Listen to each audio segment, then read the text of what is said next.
हम सब के बारे में एक ही खबर आएगी, फौत हो गए। सुनने वाले कहेंगे इन्ना लिल्लाह। जनाजा कब है? रश पड़ेगा जनाजे में, दफनाने में चंद लोग, और दफनाने के आधे घंटे बाद कब्र पे कोई भी ना हो।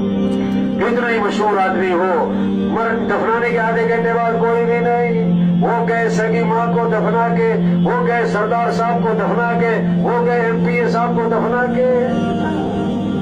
आज अपने पर मट्टी नहीं पड़ने देते, फिर मनो मट्टी तले दबा दिए जाते, और मट्टी डालने वाले कौन? अपने, और सवाब समझकर डालते। आज जमीन पर चल रहे, फिर जमीन में दफन हो जाएंगे। हाँ, 500 की जूती 5000 की, आगे सब नंगे पांव।